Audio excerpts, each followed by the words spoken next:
Le musée pour moi, le travail pour lui. Eh ben voilà. Voilà une gouvernance heureuse. Moi, je merci.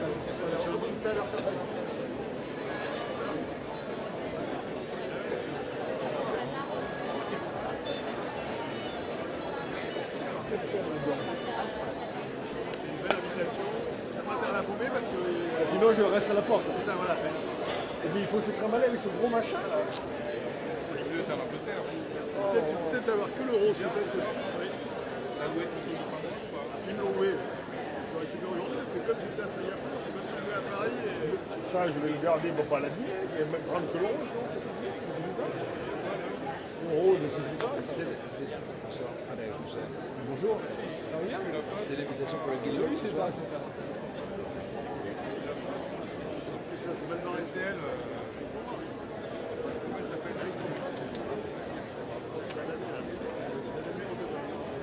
Je vous ai vu dans la liste. Oui, j'ai vu une partie des. Ils vont aller voir le musée.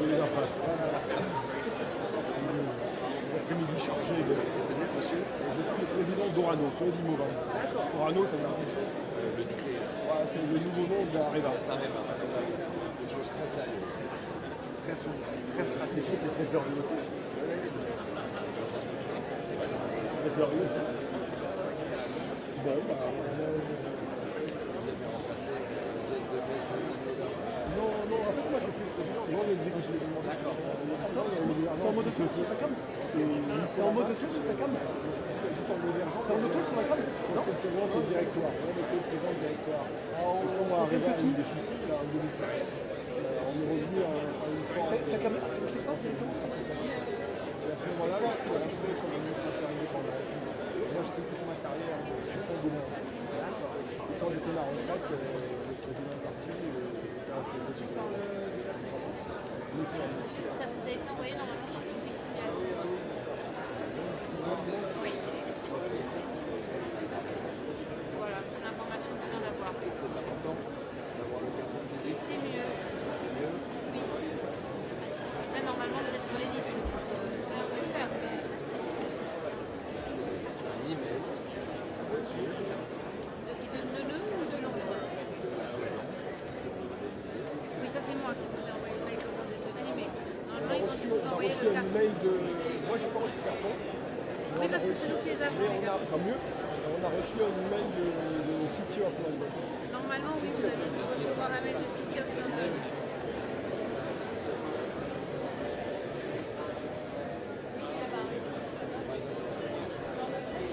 Juste C'est ça.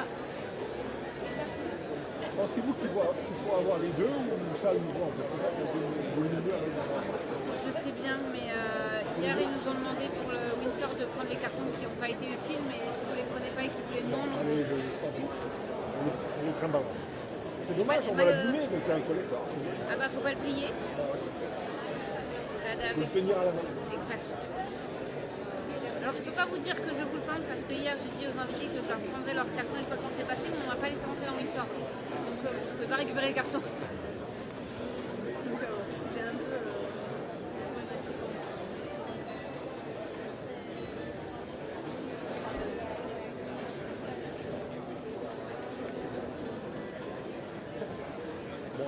Une carte d'identité suffira, quand même, une ne passe pas.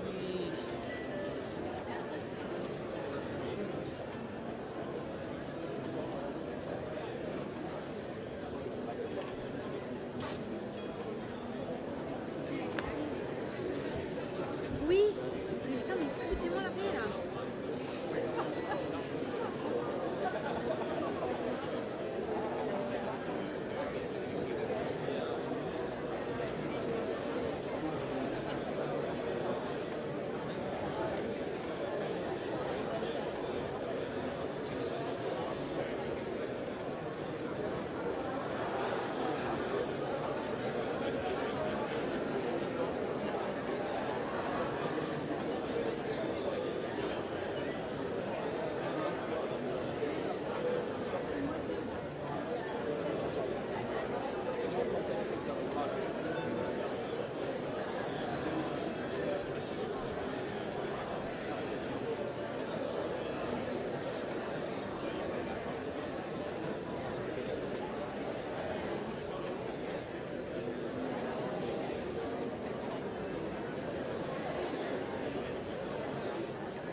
J'essaie de me faire inviter au déjeuner à l'ambassade.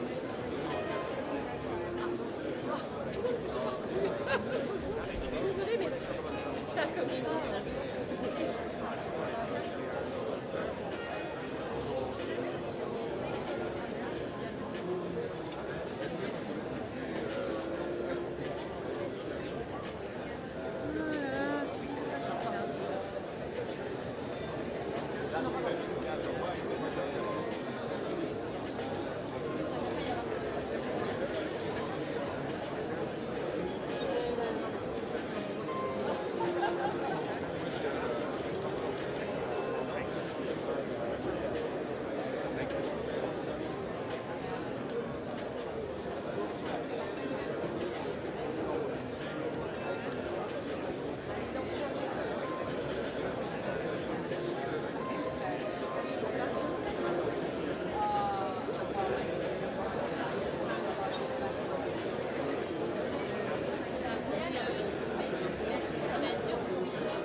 No, very good. That's very fine. But we should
tellement concentré. Ah, Non mais comment non, mais vas-tu? te lève pas, te lève pas. Comment vas-tu, ça va? Ça, je t'appelle Gilles, ne bouge pas.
Ladies and gentlemen, my name is Hugh Brady and I'm President of Imperial College London.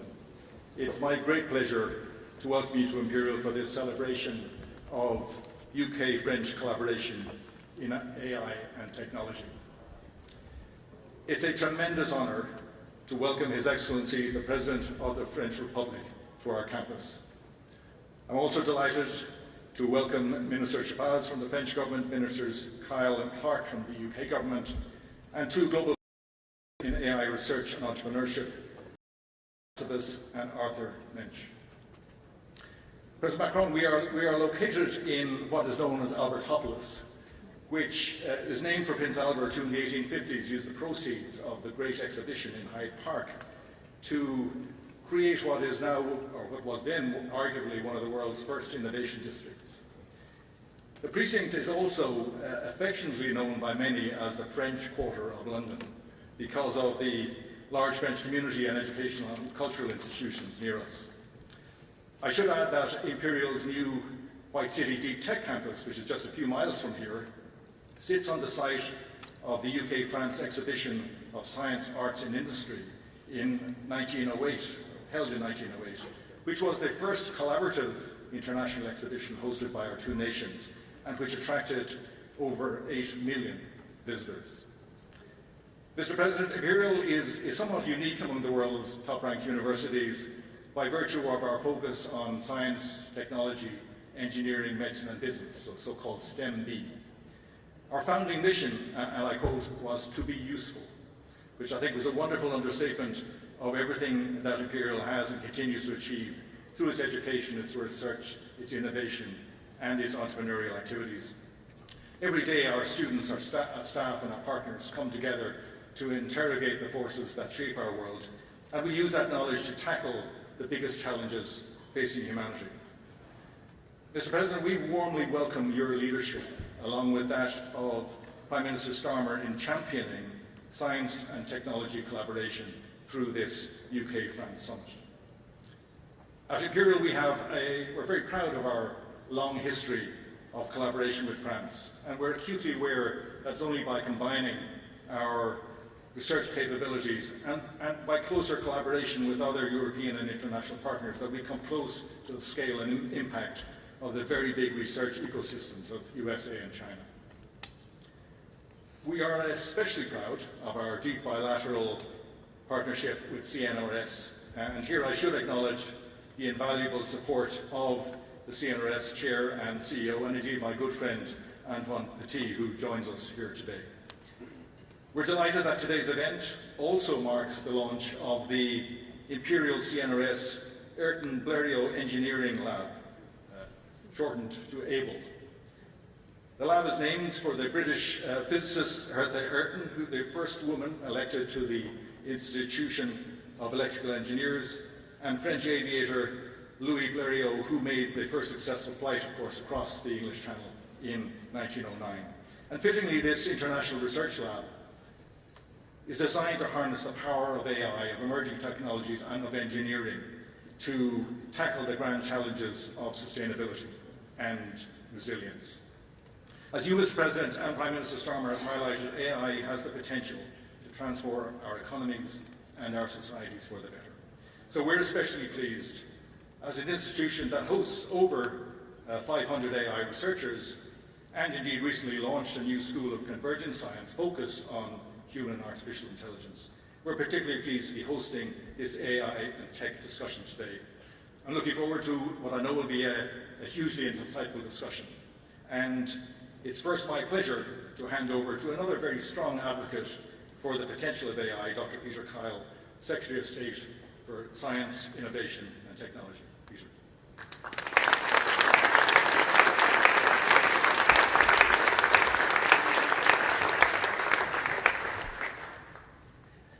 I'm very grateful for the introduction. It's the first time I've ever been introduced using my doctor title, so I'm going to come back here more often. President Macron, Nobel laureates, distinguished guests, and very many friends, it is my absolute pleasure to welcome you, President Macron, to here Imperial today. Mr. President, we met briefly at the successful AI Summit in Paris earlier this year. your speech to Parliament yesterday was both inspirational but also instructive on the need to invest in key technologies of the future, including AI, space and quantum.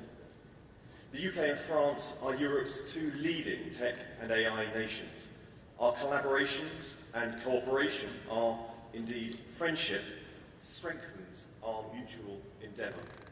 Britain's tech sector is worth $1.2 trillion, home to 170 unicorns in a world of fierce competition, increasing conflict and uncertainty. It is essential that Britain and France collaborate and cooperate to the mutual benefit of our people, our industry, and indeed the continent itself. As like-minded allies, we must work together in the race for development of critical technologies. Otherwise, we will lose out to our adversaries. We know that working with France and other European partners on tech strengthens our own domestic tech sectors. That's why we're launching a supercomputer partnership between the Bristol Centre for Supercomputing, the home of Isambard AI, and the leading French AI factory, Gency. That partnership supports the AI Opportunities Action Plan, turbocharging breakthroughs in AI, transforming public services, and improving lives. It's why we are developing the AI Research Partnership between Oxford, Cambridge, and the South League cluster to focus on advancing AI research, education, and innovation, strengthening our common research capabilities, and contributing to the wider AI landscape. It's why the UK joined the Euro High Performance Computing Partnership just last year as part of our integration into Horizon Europe, expanding European collaboration on compute. This will enable the UK and French researchers to build larger, more complex AI models, shortening development cycles, accelerating innovation, and creating high-skilled jobs across both countries. And it's why we value deepening collaboration between our respective AI security institutes. And we are building on our close relationships in civil defence institutions, including NATO. We are forging new partnerships for delivering spaceports. We're collecting data to observe the effects on climate change. And we are building resilient and innovative positioning, navigation, timing systems to contribute towards European collective security. The United Kingdom government recently allocated £86 billion for research and development, to fund innovations from new drug treatments to AI breakthroughs, to grow the UK economy. And I'm pleased to see that our confidence in Britain's potential is shared by French investors and the UK's AI sector. The aerospace and defence giant, Thales, is announcing £40 million of AI-focused R&D investment. Innovate startups like Command AI are investing £35 million in the UK, helping secure the defence capabilities, and Mistral are doubling their office space and their work programme in London. At the same time, British tech companies are winning tens of millions of pounds in significant contracts with France. Corporates, safeguarding jobs and driving economic growth here at home, including Synthesia's new partnership with Decathlon to create new AI avatar labs. 11 Labs collaboration with TV stations like M6 and TV 5 Monde, and Darktrace's contract with GL Events, a French major events operator. Thank you again, Mr. Macron, Mr. President, for honouring us today with your presence. It is my deepest and most sincere wish that our two nations continue working together to deepen our science and our technology partnership and to unlock ever greater opportunities for both of our nations. Thank you.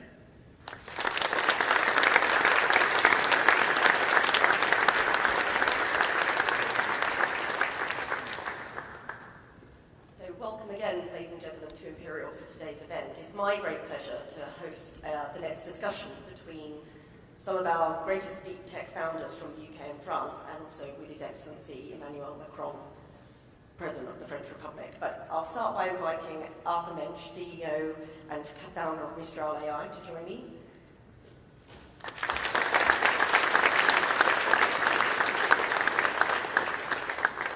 And then I'd like to invite Sir Demis Hassabis, co-founder and CEO of Google DeepMind and Nobel laureate.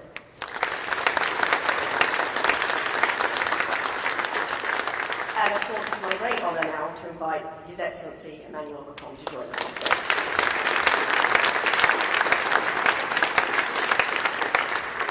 So, my first question for you, President Macron. From Louis Pizin's influential work on the development of TCP and the IP protocol to Alan Turing's foundations of computing, France and UK have always been global leaders in technological progress. How do you see the strengths of France being built upon to continue that progress, to continue to compete globally as the technological race really builds across the world? Thank you very much, and thank you for this opportunity. Thank you, Mr. Minister, for your words and your very clear program and commitment. And thank you, Mr. President, for hosting us and welcoming us in the university. And I think the title you decided to adopt, I mean, from science to growth, is a very good one, and it's probably the best answer to your question. When we look at the challenge, it's clear that I think it's not just because I'm here, but UK and France are probably the two nations to be part of the race and leading the race in Europe. But we are lagging behind, both the US and China. Let's be lucid. And the big question for all of us is how to be part of the competition and indeed to de-risk our model and not to be dependent on US or Chinese solutions. And the first one is science. And investing in science and fundamental science is absolutely a necessity. And I want just to emphasize this point because it's a very important one, and I'm very pleased by your mention of CNRS. And I know that a lot of research centers in France will sign partnerships during this trip, but fundamental science remains very important, and obviously technological research as well, and so on. The second point is training people. I think our two countries have the chance and the merit to train a lot of data scientists, mathematicians, and so on. So we have the skills, and we were used to train the skills. And we have to follow up and increase. And part of the AI program we have, and since 2018, the first session, the first AI plan, very clearly we launched additional training programs in order to have more and more talents, because it's clear that it is one of the critical issues. The third point is to be sure that we have the right ecosystem. And this is here the perfect illustration of what we need. Having public and private labs, but having large companies working with these labs, with startups, and an innovative ecosystem. And I think our two countries are probably the best-in-class ecosystem in Europe. But we are still lagging behind the US as well, if we are totally honest, by the necessity we have to increase the number of startups, but to have much more scale-up opportunities. Because the level of our tickets remain clearly behind what is on the US side. And this is why I think we need this big AI program on both sides of the channel. But this is why we need a proper European approach. And capital market union for the European Union, but all the links and capital markets is beyond borders. But having a real financing ecosystem to be able to finance much more our innovation, and especially those who are very demanding in terms of capital, is absolutely critical. And as long as we will be too much dependent on investors in the US or big public and private investment in China, it will be very difficult to consolidate a proper European ecosystem and a Franco-British ecosystem. So the better integration and the scale-up of our financing solutions is absolutely critical. The fourth point is about the infrastructure. You mentioned the AI summit. We all announced, completely crazy figures when you are normal people. When you have, just for one project, one plant, something like a dozen of billion euro being invested. But what we need is clearly computing capacities. And as Europeans, we're still dependent on the computing capacities. And for these guys to train their model, and it was very difficult to be, just to rely on our own computing capacity, because where we represent 20% of the requests, we had 3 to 5% of the capacities. We are bridging this gap, and we announced, both in UK and France, a lot of additional capacities precisely to train our model and to compute and so on, but this is absolutely critical.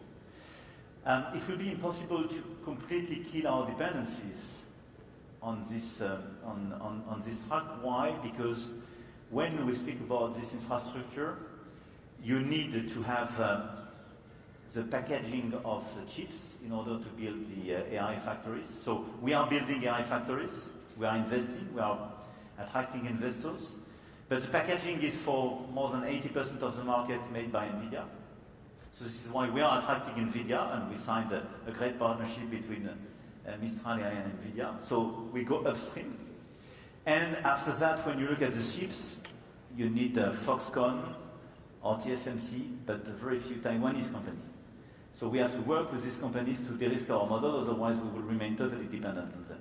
So it's clearly one of the critical areas where we have to team up with your country, but as well where we have to accelerate our own research. Because all these guys learned their technology and the chips industry in Europe, by the way. And I would say the last point is to be sure that we precisely go downstream as well. And we share this innovation, and this innovation is, precisely improve the efficiency, the productivity, and transform the different verticals from energy to life sciences and so on. And this is where our capacity precisely to accelerate the ownership of all this innovation, but as well as you mentioned, the way to accelerate our ability to use AI and AI disruptions in other sectors is absolutely critical. I could detail, but I was already too long, but this is why I'm very happy to be here, because DeepMind is clearly a great example of how to make such an innovation a game changer, and what you are doing in life sciences, for instance, is, on my last point, one of the game changers to be much more independent, and where the AI race could be clearly one. And Mistral AI is on the LLM side, clearly with such a frugal and non-Chinese, neither US model, clearly an opportunity to diversify the offer, and for a lot of people, and for me, part of the European champion we want to promote. And this is why, on these different tracks, the partnership between UK and France is for me critical, because we exactly face the same challenges. And teaming up together is the best way to have a critical mass when we speak about our talents, our labs, our key players, or our financing capacities. Thank you very much. Well, I think you've touched on the competition in the space, in the AI space, and I think one of the key reasons for that as well is just the pace of innovation when it comes to AI. So perhaps, Dennis, we could come to you and just kind of get your views on how you respond to that pace, and touching on some of the points just raised, what we need to be doing to not only keep up, but to get ahead.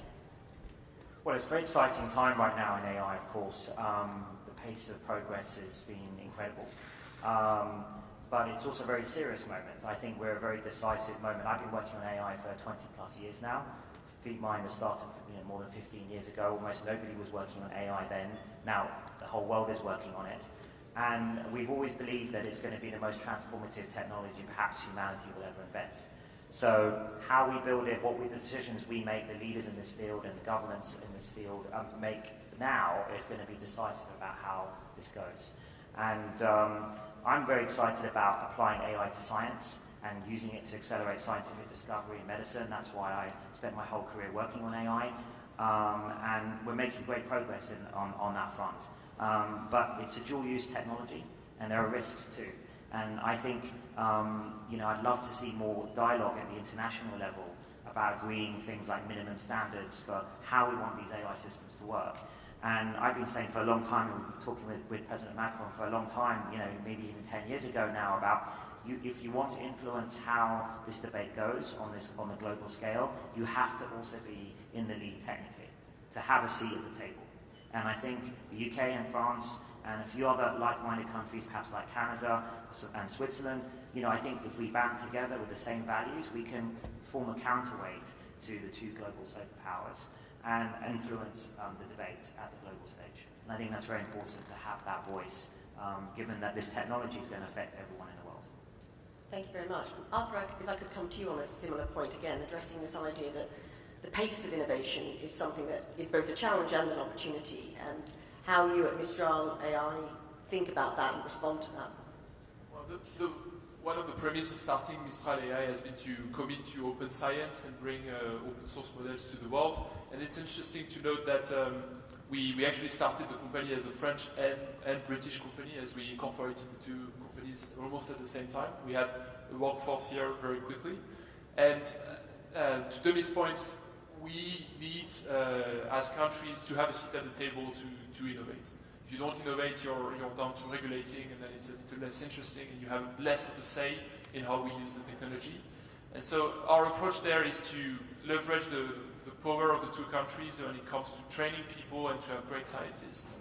And by committing to the open technology and building business on top, building an enterprise business on top, we've been able to, I think, accelerate and change a bit the way the field were thinking about this issue of having enough transparency around the models, having enough access, ability to change them. And what we see is that with the models that we've released, starting in 2023, the academic world has been able to use them quite extensively. I've actually never had as much citations as with Mistral 7B, which is the first model we released. And the reason for that is that it's sufficiently small for scientists working in university to work on them and to do studies. And so we found that by committing to open source and by doing it more than what the US can do, the US is always a bit struggling whether they should do it or not because they have this competition with China, which we have a little less. By committing to this open technology, we've been able to spread science and to have a lot of new scientists work on that technology, and sometimes they came to us and started to work with us. Thank you very much. I think the open source debate is going to continue and be an important policy area that we're going to need to balance. I think we've talked about the need for science and really allowing science to innovate and talking about how AI itself can help with that. I think the next question is, how do we get some of these great breakthroughs to market? So how do we have science for growth? Mr. President, perhaps you could say something about how France is approaching some of these challenges, about translating these great breakthroughs from science, from the lab, and getting them to market. I mean, it's been our key challenges for decades, I would say. And historically, we were not the best in class, to be totally transparent with you. And during many years, we had this feature to be quite good in some key fundamental science, or quite good in our Polytechnique, in RIA, CNRS, and challenged by some others in terms of tech transfer. I think during the past 2 to 3 decades, we did improve our ecosystem by creating the flexibilities and the facilities in order to improve the tech transfer, to fix the IP regulations, and to create flexibilities for researchers and so on. And for me, it's, as always, a question of ecosystem and role model. And the question is, as long as in your labs, in your universities, you are just surrounded by people being 100% in academics, you don't have incentives or role model which will create incentives precisely to bring your innovation to the market. Now the situation is totally different. So we passed laws, changed our regulations, I would say at the beginning of the century. But during the past decades, there is a big transformation. And thanks to the French tech, I have some of the French tech people here, but we launched this brand 10 years ago now. And we have this ecosystem not just in France, but everywhere in the world. And it's very inspiring, I would say. And some of the French tech people are not coming from universities. Some are not coming from a big disruption. But some are coming from fundamental research. But it creates an ecosystem and some role models And it creates a lot of incentives for people, for young people, students, PhD, postdocs, precisely to try to see how they can bring their research into the market in order to get precisely scale and pace. And I think it's, for me, as policymakers, what we have to do is to create the maximum level of flexibilities. So we have to allow those who want to stay and be involved in fundamental research to stay and to be competitive. And this is where we are working very hard, because we are improving the model and we will pass additional stuff in order to be more competitive, in order to keep our talents on fundamental research and universities as well.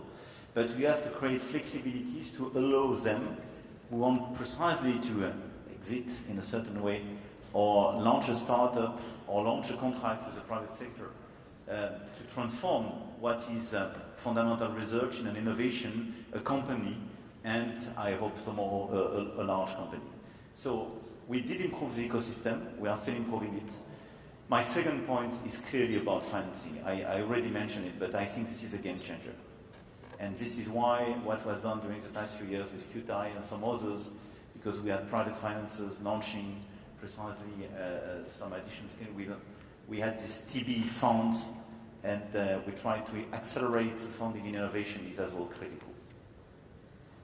I was going to come to you next, Dennis, just to say, as a world-leading deep tech founder, what do you think are still the big challenges, the big hurdles that we need to get out of the way to allow innovation to really flourish? Well, look, I think the good news is we have, UK and France specifically, but also in the EU, is we have world-class talent and world-class universities like Imperial, like where we're here. So the talent's always been here, and I've always been a big believer in that. Part of the issue is the ecosystem, as Mr. President says, and that's getting better. So access to capital, like 15 years ago, it was very difficult to start up any deep tech company here. But we've had some proven successes now, and DeepMind's been part of that, and I think that part's got better. What we need is really grand ambitions. People are really ambitious, like Arthur, to go for it, and we've shown that it's possible. And I think that this was a lack of role models maybe 20 years ago. Now we have some, and increasingly the next generation as well.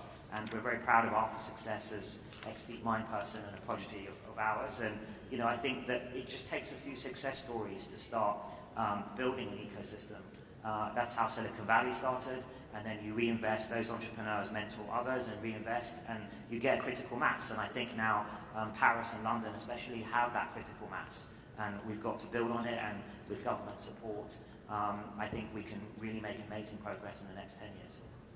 Thank you. And Albert, coming to you with the same question. What would you like to see changed, or what do you think has really worked in the past to allow innovation to flourish in this space? Well, I think, first of all, as Demis said, it's about the ecosystem, and it's about waiting, because you need several generations to stack up and to start becoming bigger and bigger. And if you look at the US kind of started 40 years before us, so we're catching up faster than that, but you still need to have multiple generations of entrepreneurs that follow the cycles of innovations.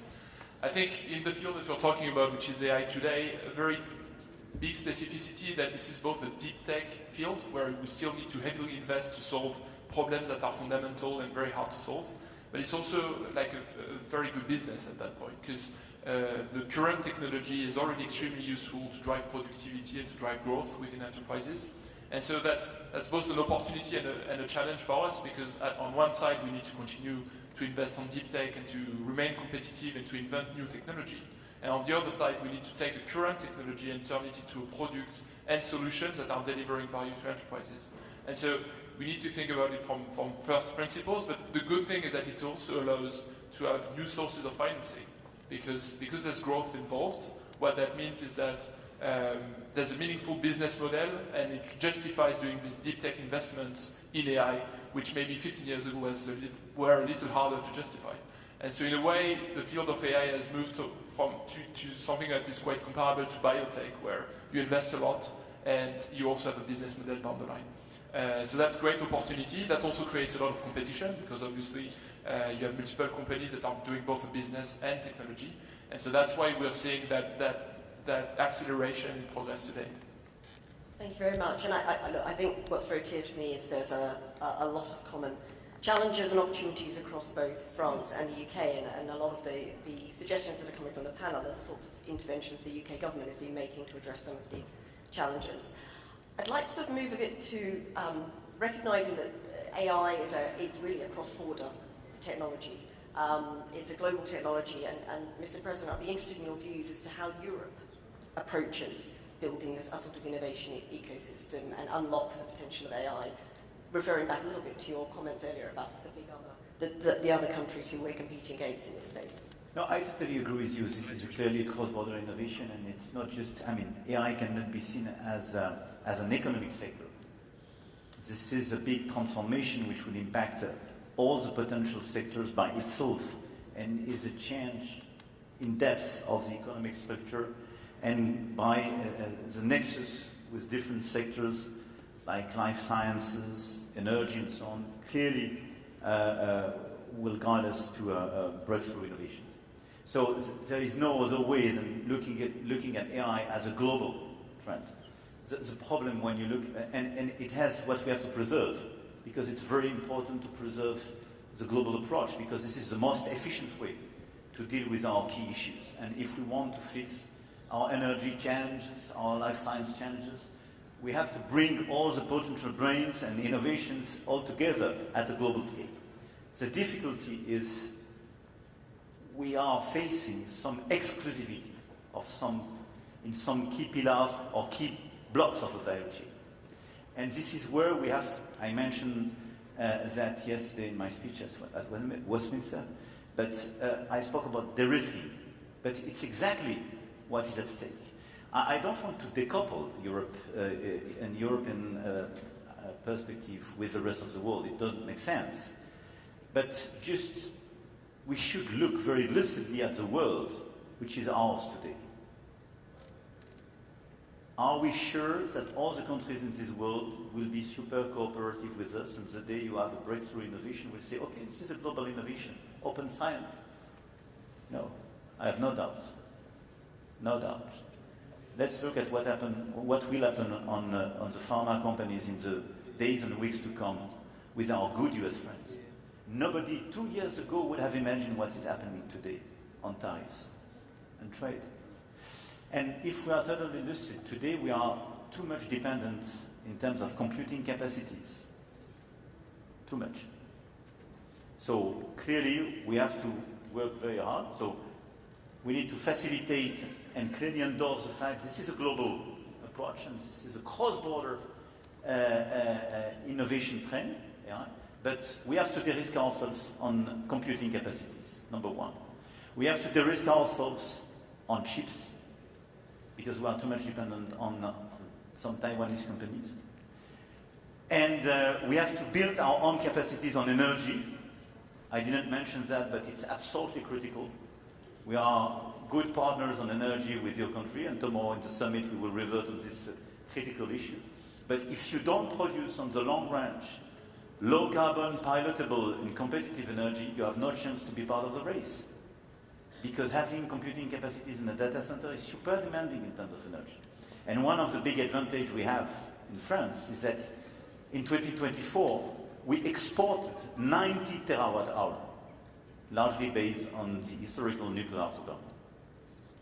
So it's one of the key items, and at the European scale, we have clearly to follow up our strategy to produce much more low carbon, pilotable electricity. And it's part of the game. And fourth is on talents. We are training a lot of talents. This is part of our advantages. We mentioned that, three of us. But let's be honest, a lot of our talents are attracted in other places. So it's very important to deploy the good policies in order to keep them with us, or create a good incentives to bring them back at home. And what's happening in the US as well regarding science, I think is a good momentum. I don't want to be cynical with that, because this is terrible for science, for climate and so on. But offering, as Europeans, the perspective that there are more than those who want to work on climate, on AI, and to work in an academic context where they are free and we do believe in academic freedom and free research. I mean, this is a European perspective. And now it seems to be very attractive because it's challenged in other places. So here are some critical elements where, even if this is a global approach, we should not be too naive and de-risk a little bit our model, and this is where we have to work together because we are exactly put in the same situation. And let me share with you a very politically incorrect issue post-Brexit in this country. But if I follow properly the narrative of the Brexit, the whole story was to say it will be much easier to fix our problems without the EU. I'm not sure you fix migration and financial issues post-Brexit much better than with you. I'm sure about one thing. Having closer links is the best way to fix our critical issues on research, science, AI, and so on. Really. And this is why I think, I don't have the feeling that the US are embracing you, saying you are my best friend and I will give you super perspective. On pharma, not better than us. On trade, you negotiate your deal. We are working hard to try to negotiate it. But having 10% tariffs is good for nobody. So I do believe that even the grand large could be very attractive sometimes.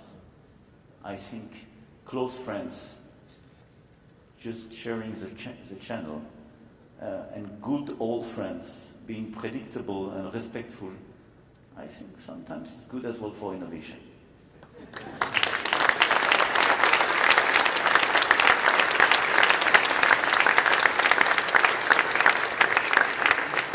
I was about to say that I'm sure I speak on behalf of everyone in this room to say we're absolutely delighted to be reassociated with Horizon Europe on behalf of the research and innovation community. If I could perhaps end by going even more global. We've had the London AI Summit and we had the Paris AI Summit, and next year we'll all be in India for the Indian AI Impact Summit. If I could start with you, Arthur, and come down the line. It would be great to end with an understanding of what you want to see on the agenda and what you hope the outcomes of that summit are. I think we need to start thinking about how AI is affecting democracies and how this technology, which brings a lot of benefits, can be used both ways when it comes to addressing citizens' needs. And so what we started to do as a company is to really work with public services to put the technology into the hands of citizens, but there are also ways in which this technology can be used as an influence tool in a way that might be not transparent enough for the upcoming elections. And so I would like to see that being put on the agenda personally, because I think it's going to have effects on the upcoming elections. I think it's a risk that is accelerated by some form of concentration of power by a few American companies. And so we need to look into that, and we need to make sure that we have enough transparency there. It's one aspect. And then I would say, again, look at the benefits, look at specifically in India how that could be helpful. Thinking about this is a technology that can facilitate access to services, including healthcare services, including better employment, having a better connection to the state and a better acceptance of the state rules as well can be really facilitated by AI, and we can dive into it more and have very precise proposals that are grounded into the science that we've done. Thank you. And Dennis? Look, I think the first two, the Bletchley Park and the Paris Summit were very successful, and I think very looking forward to the next India Summit. This kind of international dialogue is critical, I think, for AI, and I think I agree with everything that the President said about it's great to see UK, France, and UK EU cooperation rising. I think that's going to be incredibly important in many fields, but especially AI. To these shared value systems we have, trying to balance the opportunities with the risks in a sensible way. We always talk about being bold with the opportunities in science and medicine. It's going to be incredible things in energy that AI is going to bring, and we have to embrace that economically and scientifically. But we've also got to deploy it in a responsible way for the benefit of the world. And I think the UK and France and convening those two summits and the next one have got a big part to play in that. So really looking forward to the next one. Thank you. And Mr. President, if we could hear your views for the summit. Look, I totally share what was just said. I think the first, the relevance of this summit was to have a global discussion. And I think it's very important. Not to divide this world between North and South, and to have US on one side, China on the other side, and the rest of the world, I would say. And I think this series of global discussions, first, allow people to team up in a certain way, share the same views about opportunities, but as well the main concerns. This is as well a unique opportunity to have exchanges between researchers, academics, entrepreneurs, investors, and policymakers. And this is a relevant ecosystem at a global scale if we want clearly to guide, if it's possible to guide, but as well to accompany the AI innovations where we want, by the way. And to resynchronize our agenda, because we see some differences in different parts of the world between innovation, regulation, total absence of regulation, and so on. And it's important if we want precisely to be part of this race, but as well to have an AI at the service of humanity, to share this discussion and to be sure first that AI by design in a certain way goes in the right direction, and that the policymakers have the sufficient level of ownership and understanding of all these innovations, and to try to see together how to build the most efficient and ethical ecosystem. So having a unique discussions on so many topics, and the same discussion from India to Canada is for me very important. So this is why I'm very excited as my two friends with this perspective of this new summit in India. And I want to thank you, by the way, because you launched the first edition in UK, and it was very important. And this cooperation is absolutely critical between them, not just both of us, but globally speaking. Well, thank you very much, and I think it's clear these conversations can and must continue. I would like you to thank our panel for what I hope you found was a fascinating discussion on the future of AI innovation, and I think as well that demonstrated just how important it is for policymakers and innovators to be talking to each other as we navigate what is really quite an exciting but also very challenging new technology. So if you put your hands together, please, to thank our panel.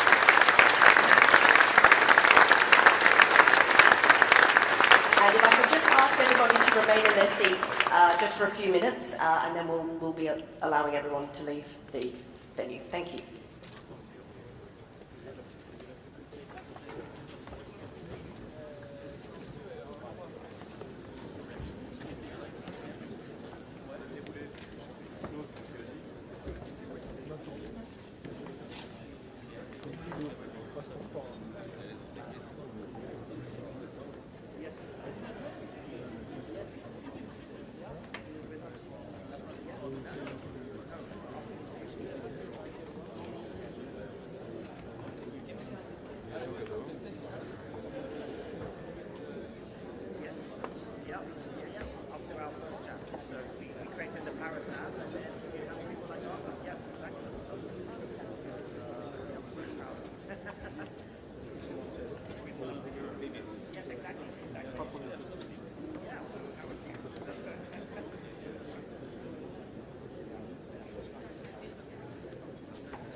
you so much. Great. Yeah, it's been patched out now. So.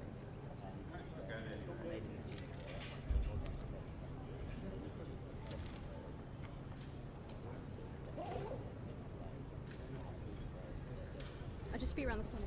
Okay, thanks.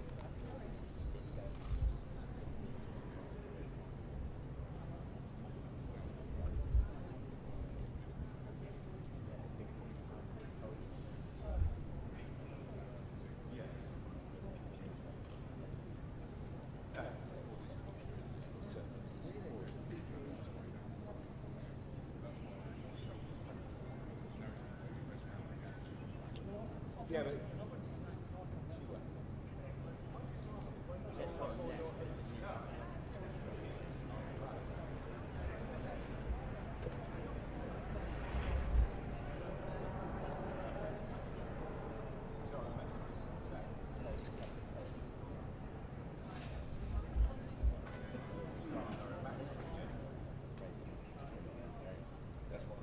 he said not to, he seemed very and he said don't, getting the other end. he said it's perhaps the worst case scenario to get into.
We'll put the barriers back and it'll just be. We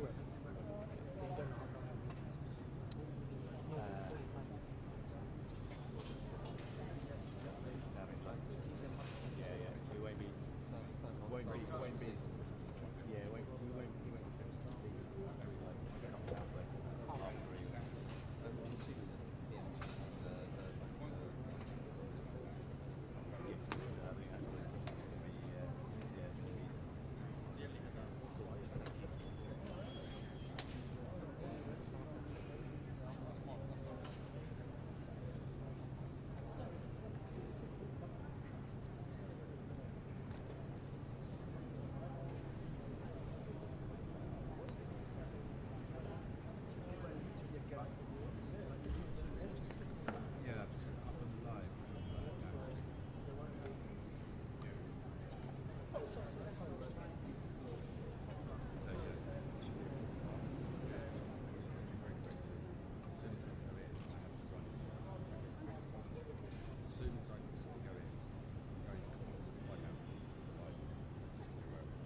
Yeah.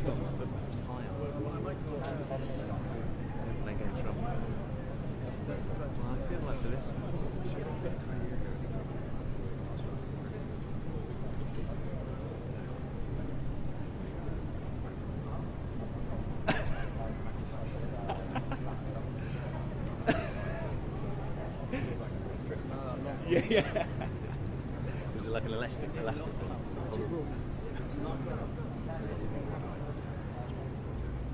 Paisley ties. So yeah. Yeah.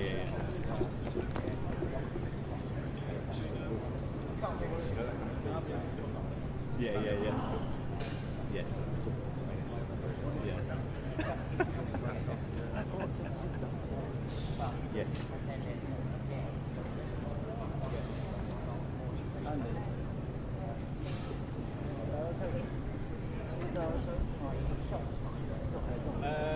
You could no. That's want to grab it on. Why did you wait on yes, When you sit in my place, I'll go here. Exactly. Yeah. You can. You okay? I think if you come over here. Crouch down here.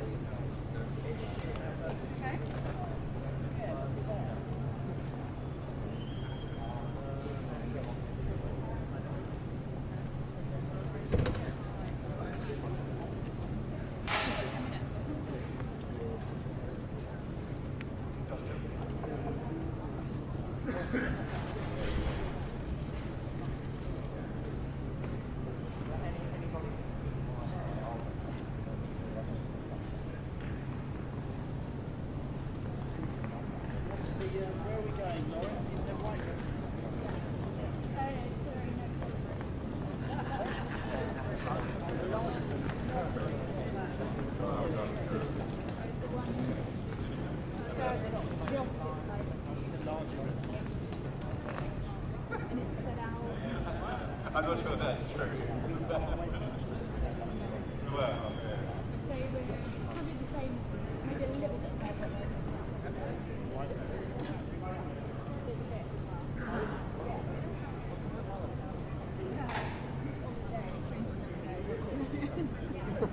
Autos. Yes. Honestly, you're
Chairman Mao was there as well. It'd be like the cover of Sergeant Pepper's Lonely Hearts Club. No, it's not real. That's really Yeah, exactly. That's crazy. There at the door.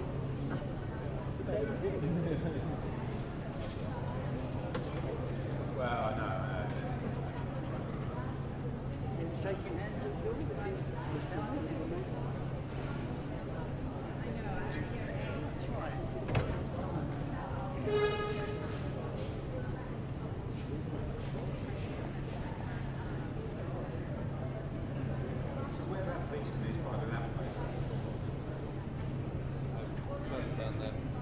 Yeah, where the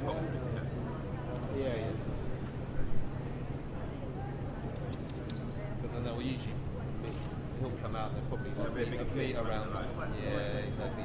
French dish. Is that how they French do it?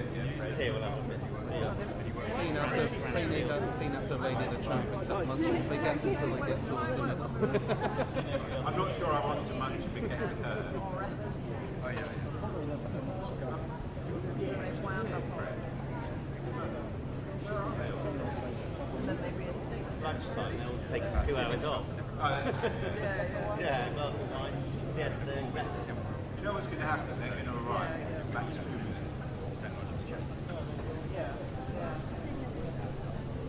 Yeah, exactly. Yeah.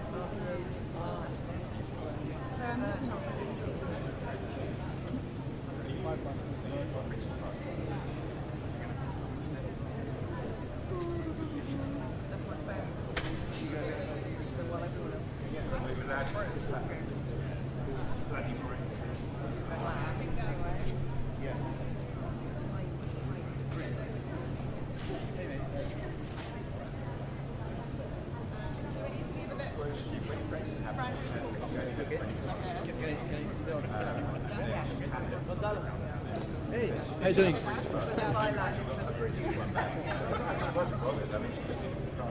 I didn't see actually. Yesterday, I know. I only realised yesterday after we just talking for hours in after video I left and we were chatting and stuff. I was like, oh, hang on a second. I know. All good? Yeah, all good. Yeah. I know. I need to put 2 and 2 together. Hey.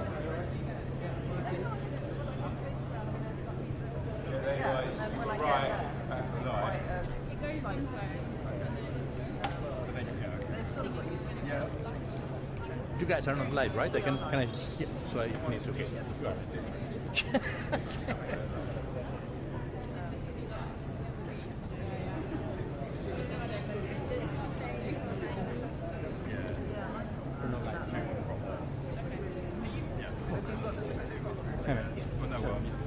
Yeah, just a bit here, that's all. Yeah.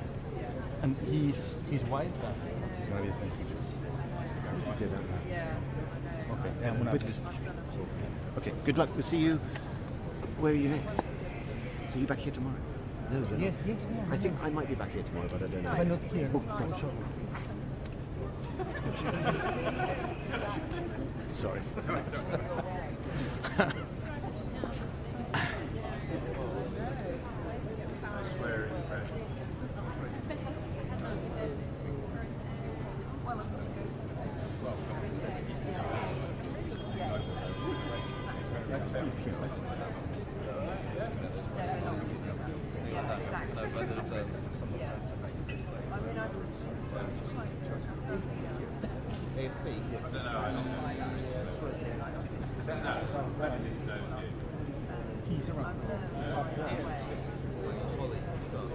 Okay, though. Okay, though.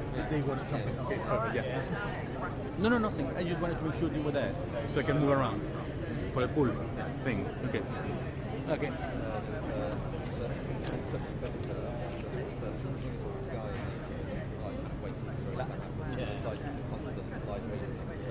Steve. One side of on the other side, it's like they're like there's like Michael Heseltine like doing live. Heseltine is like from home. We bought them without properly testing it, and annoyingly, without thinking, I put back the shot shows like Heseltine and it's like my head appears in this way and it looks like I'm looking at Heseltine and laughing at his jumper. I'm like,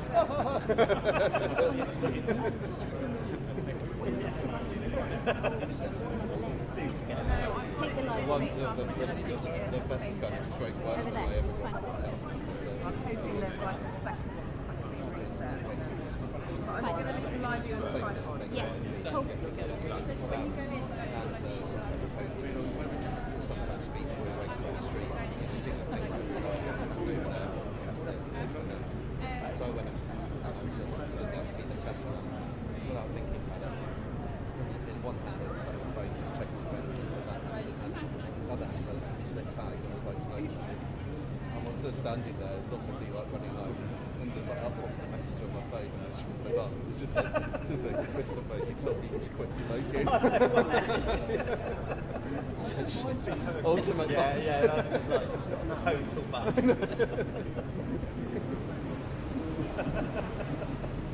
Just when you think you're safe. What have you done for this?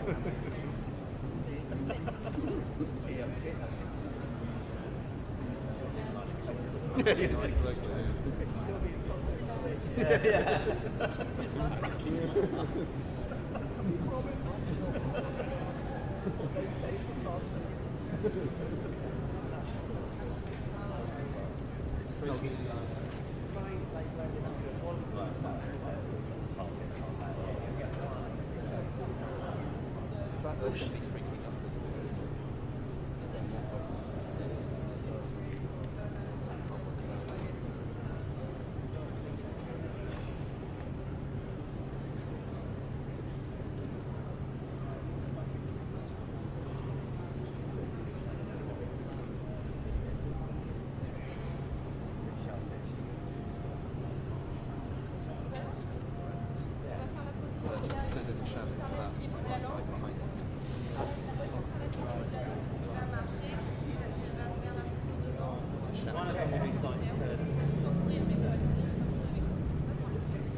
That's horrible.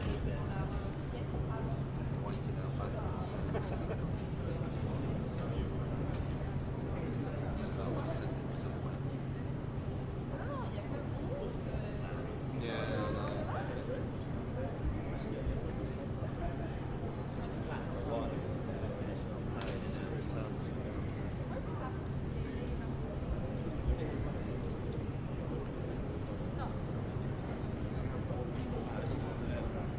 Je fais finalement l'arrivée là.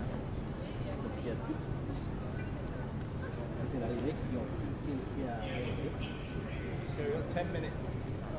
Et ensuite je fais l'arrivée qui a arrêté. Looking at 10 minutes. Avec madame. Oui. Oui. Les deux, je ne sais pas s'il y a les deux femmes. Madame. Voilà, ça va avec les deux, on fait l'arrivée et après il y a le travail là et on rentre, on fait un tour d'image de 30 microsecondes et on sort.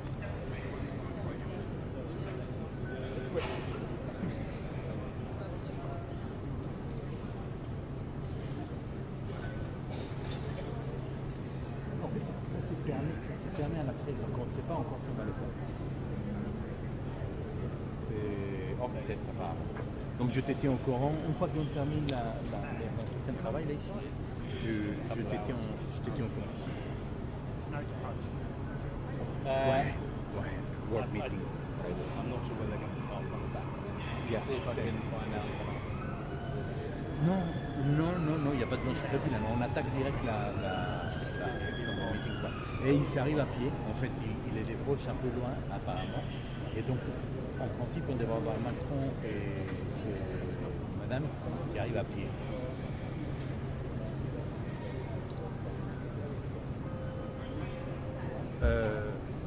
Oui, en fait non.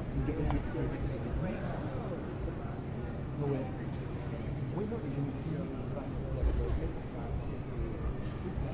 me suis fait demander. Je suis des côtés. Pas dans la même photo. Tu m'entends?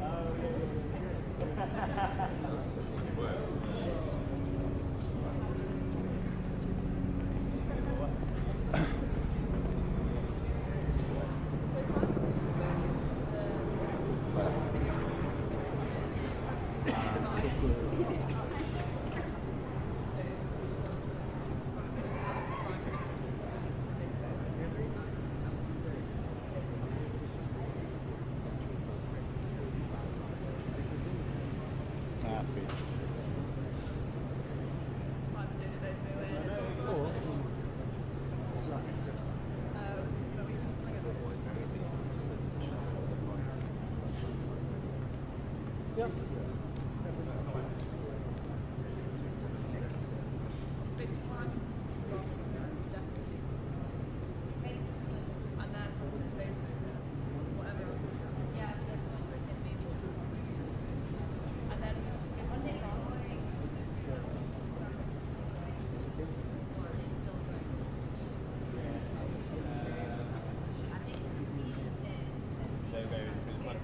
So I'm going to bring the officials to the front. Yeah, so we're going to run in.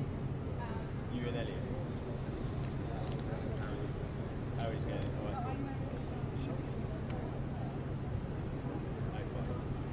Yeah, just I think he will probably go to the front.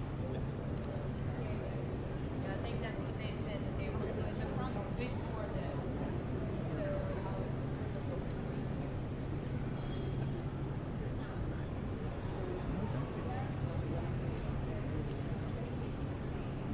Well, we've been told that they're going to jump out the car and get the photo and come into the middle of it.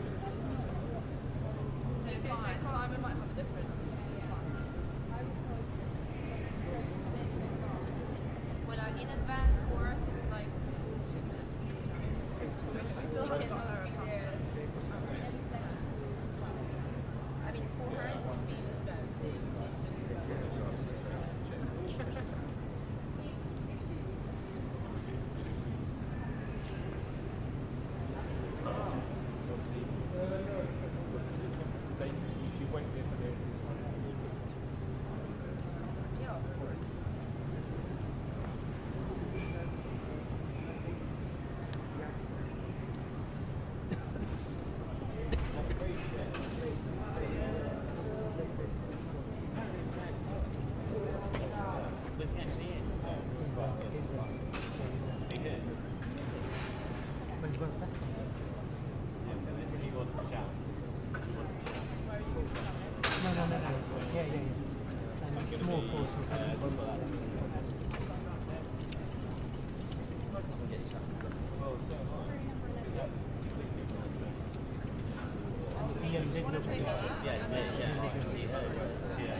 That's fine. Okay. But Simon's only got one pass.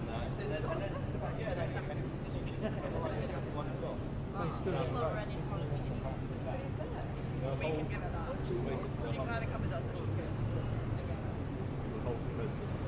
I think there's a bit quite far. Yeah. It's not that guy down there. It's not that guy that's down there. Yeah.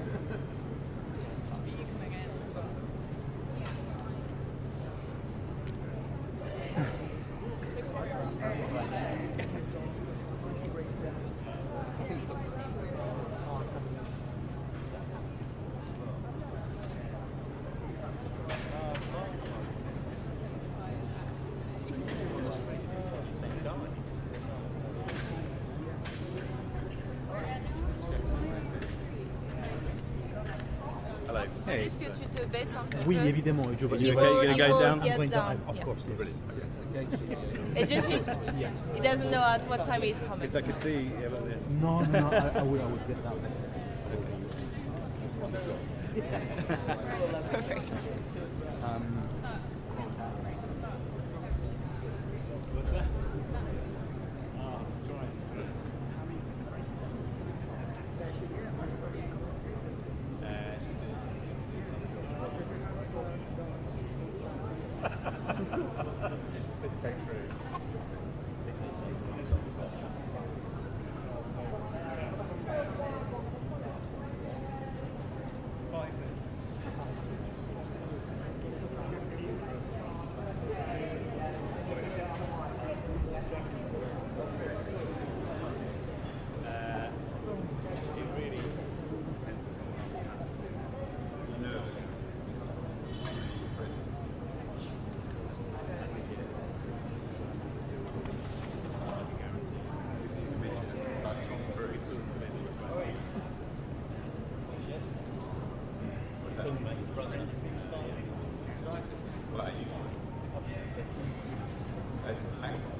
No, don't get me confused.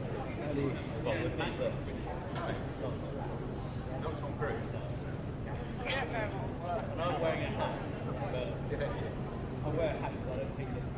I'm sure people ask me all this stuff before.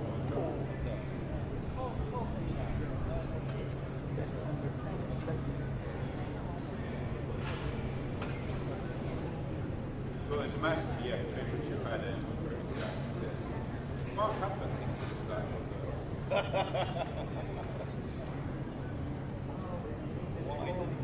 No, it's a joke. Okay, and Mark's about 6'3" and Tom Cruise is about 5'4".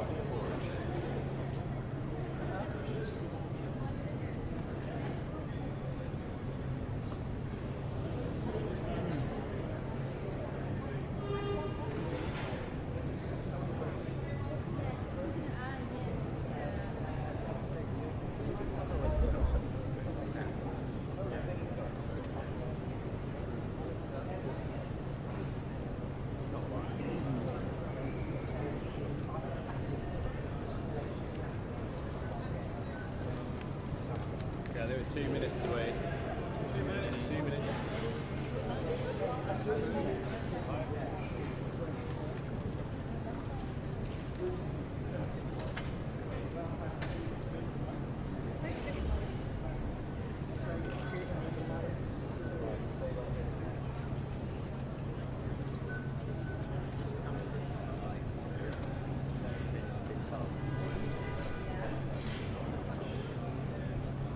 Say that.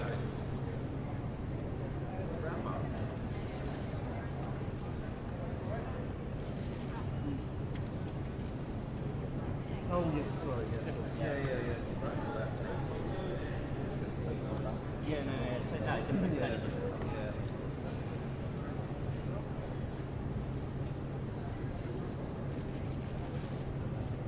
Once they're at the door,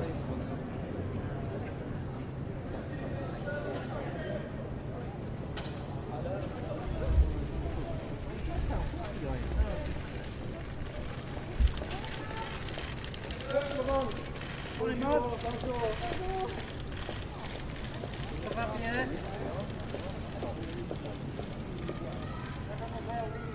À la barre.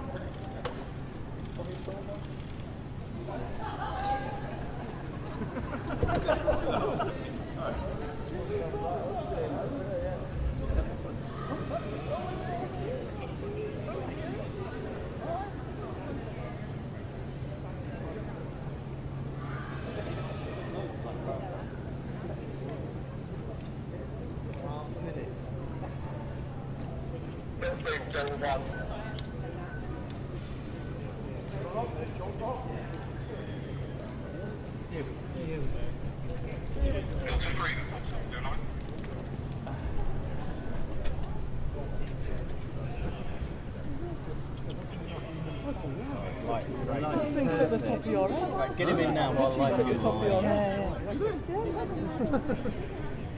Get him in.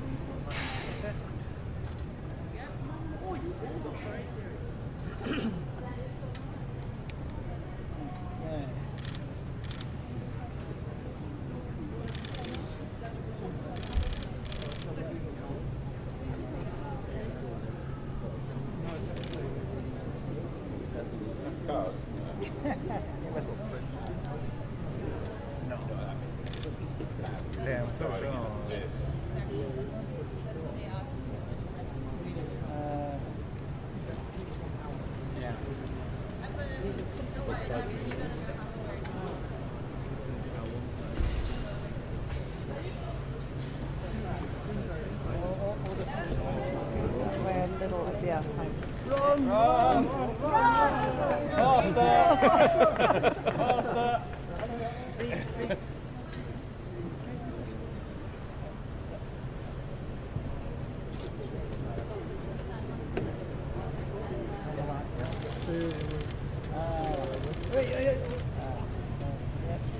Over here. Crazy guy.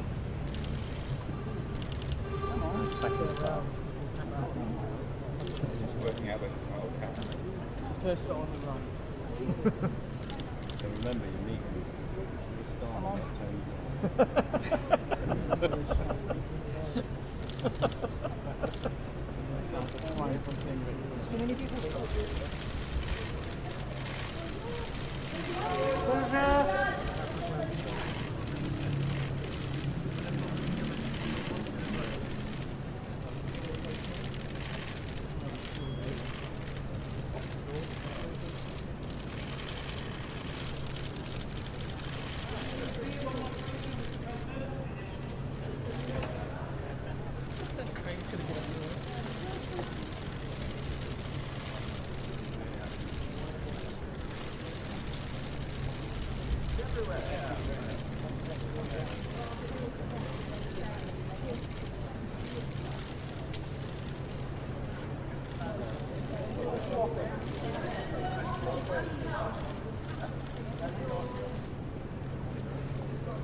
Merci, d'accord.